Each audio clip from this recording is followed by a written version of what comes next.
what I'm going to suggest is that the past is absolutely no guide to the future. That what we've seen in the last, I guess, 250 years, 400 years, if you go back to the starting of things like the Dutch East India Company, the very beginnings of global capitalism, that's actually obsolescent.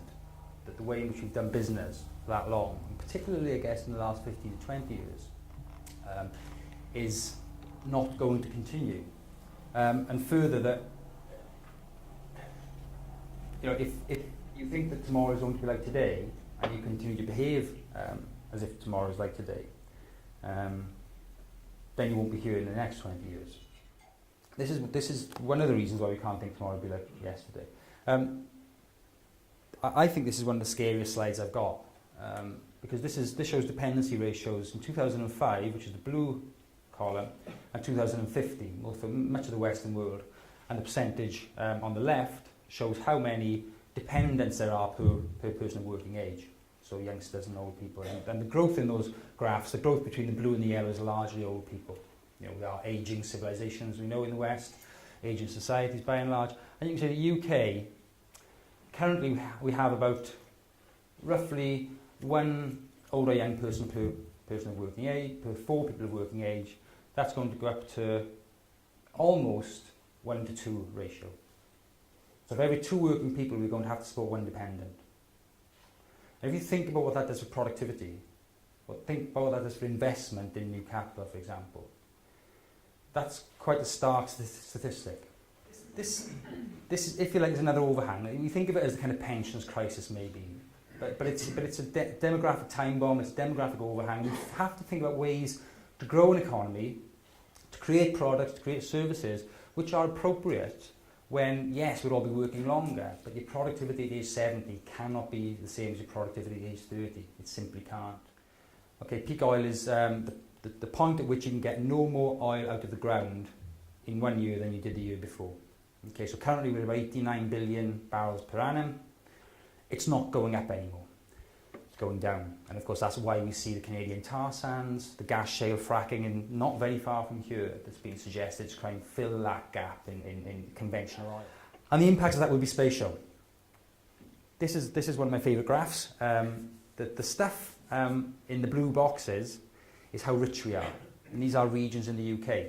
So on the left we have the very richest region in the UK, which is London, clearly. It's 2006 figures, but hasn't changed much. In fact, it's probably gone a bit more like that. London, the very left, is 60% more wealthy than the rest of the UK on average, per head. And we see the richer parts of east and southeast of England at above or around the UK average.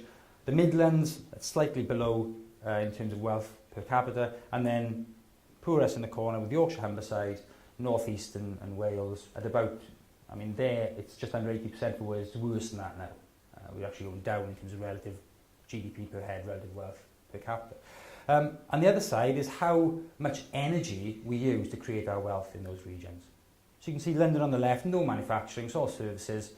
People get to and from work on the tube or by folding bike or, by bus. So they have a level of energy intensity which is only 40% that of the UK average. And you can see low energy intense regions in the southeast of England, the Midlands slightly higher than average, and on the right hand side, all those poor places are very, very energy intense. What? So the implications of all this is we face a short to medium term future where we are, in the West at least, relatively poorer, consumption is constrained, with energy and mobility particularly far more costly, and I would argue social cohesion potentially under threat. You think about what happened, or what nearly happened, in the fuel strikes of 2000, when petrol reached the heady heights of 83 pence a litre, and how close we were to actually having the army protecting Tesco so you could get food, not very far away. So what's the future hold? Well, this is a graph, it's a lovely graph which is not mine. It's a measure of energy capture per head from 14,000 BC right up to the present day, more or less. How much energy you can capture per head within your civilization. It's a global picture, east and west, west being the black belt, which I'm going to concentrate on. Nobody in the world captured as much energy per person as the Romans for another 1700 years. Yeah? That downward slope after Rome is the Dark Ages, the medieval Dark Ages. Yeah? From 200-300 AD in the UK and Western Europe, we had the Huns, barbarians, very seriously lower levels of civilization, of healthcare, of education, of anything you need to think about as terms of measuring civilization. We had less of for 1,500 years until James Watt came along and invented the steam engine, effectively, and we started to lever out fossil fuels. So the question is, what's the downslope of that like?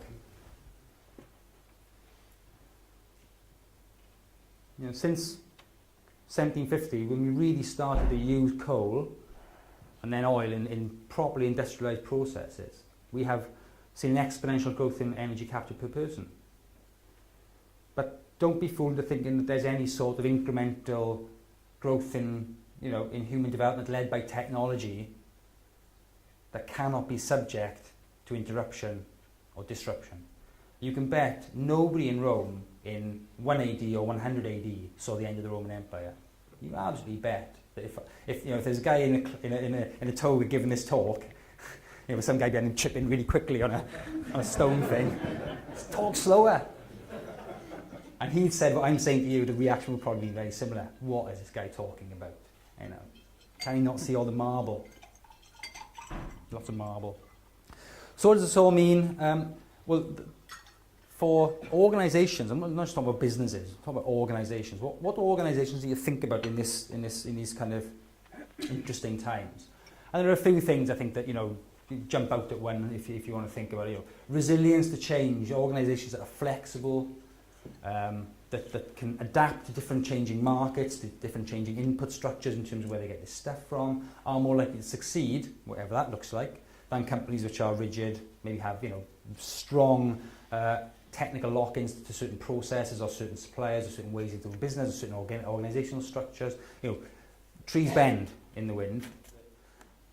People are quite good at thinking strategically and they're quite good at thinking in the long term, but they find it very difficult to adapt and implement those lessons to their organisational context. So people know what they should do. They have an intuitive feeling for the way the world's going and how they need to respond, but they get to work on the Monday morning, they spend 4 hours answering their emails and forget what they were going to do that Monday morning. And that organisation kind of lock-in, if you like, that behavioural lock-in is a real problem in engaging with this transformational change agenda. When things really change quite quickly and quite transformationally. Viability, success, is understanding what values are core and which you can discard, because you won't be able to do everything in the way you currently do. You just won't. And you have to think about what matters to you as an individual, as a household, as a business, organisation. What do you deliver? And how can you continue to deliver that through a time of very significant change? How can you deliver that in a different way? Are you stuck in one mode of delivery? Can you be flexible? As I said before, can you be virtual? Think about closed loop processes, manufacturing systems. So you're thinking about zero waste, thinking about proper recycling, upcycling even. And think about where your vulnerabilities are. Where are you on that continuum of having lots and lots of dispersed customers who maybe are buying your goods across a wide geographic area, right through to somebody who's very reliant on one customer, one supplier, one key employee who may do a lot of important stuff for you couldn't live without. So to finish then, 2015, 2025, 2035 is not going to look like 2005. All the stuff that we relied on, particularly in the last 20 years for growth, and particularly in Wales, are gone. If you look at the successes of Wales in the last 20 years, yes, we've held on to Tata Chorus, we've held on to Ford, which are successes in their own right, I think. But in terms of growth areas, it's been retail, it's been tourism, it's been recreation, it's been government. None of those things are an upward tick. In the medium to long term, they are all going down. And that's what we've been good at in Wales. So we need to think about something else to be good at. Everything that's happened since 2008 has suggested that there's no white knight coming from Whitehall, Westminster, or Cardiff Bay. This is a time of worry, certainly, but huge opportunity, because the government doesn't care what we're doing. Government is too busy. If you're talking about the Conservative government, they're too busy protecting the 50% of their funders that live in the City of London. They don't care about the rest of us. But that provides huge opportunities to mould the world in the way you want to see it.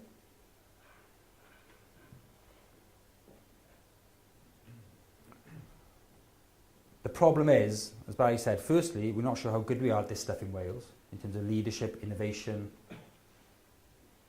dynamism, flexibility, all this stuff. It's very difficult to know across different sectors, different parts of Wales, where we sit.